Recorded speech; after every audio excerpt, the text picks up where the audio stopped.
Bonjour, alors dans cette vidéo, nous allons corriger l'exercice 7 du TD numéro 1, équation et une équation dans R.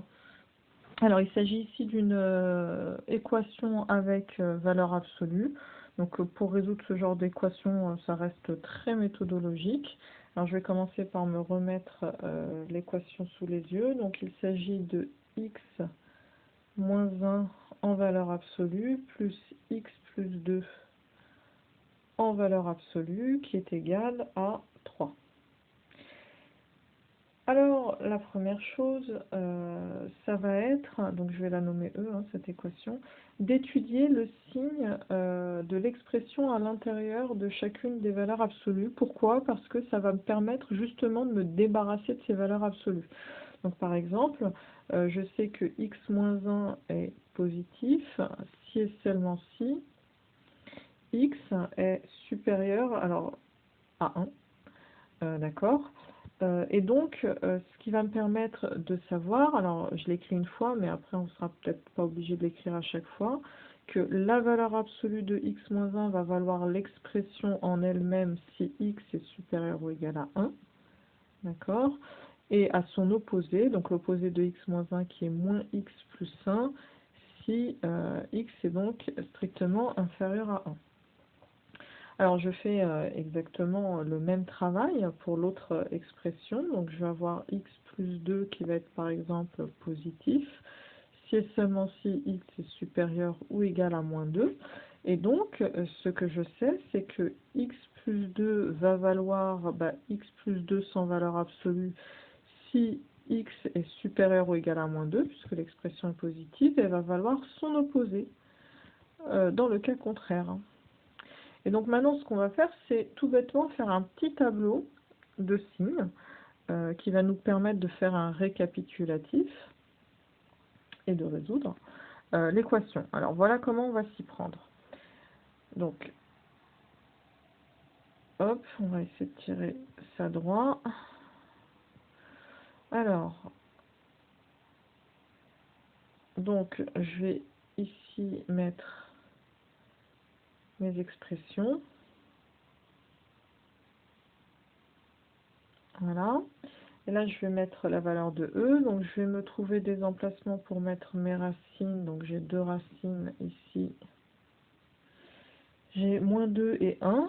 Voilà. Et donc, maintenant, on va pouvoir remplir ce tableau. Donc, ici, j'ai x qui va de moins l'infini à plus l'infini. Et donc, je vais placer mes racines qui sont moins 2 et plus 1. D'accord? Ici, j'ai x moins 1 en valeur absolue. Ici, j'ai x plus 2 en valeur absolue. Et ici, j'ai mon équation à résoudre. Donc, en fait, je vais la résoudre dans chaque cas.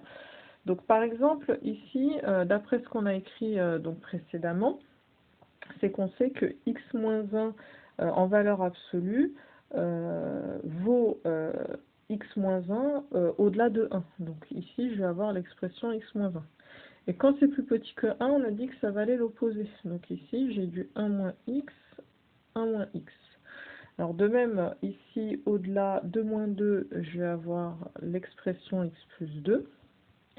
Et l'opposé, c'est-à-dire moins x moins 2. Donc ici, dans E, ça veut dire que maintenant, dans chaque sous-intervalle, je vais pouvoir me débarrasser des valeurs absolues et résoudre comme une équation du premier ordre toute simple.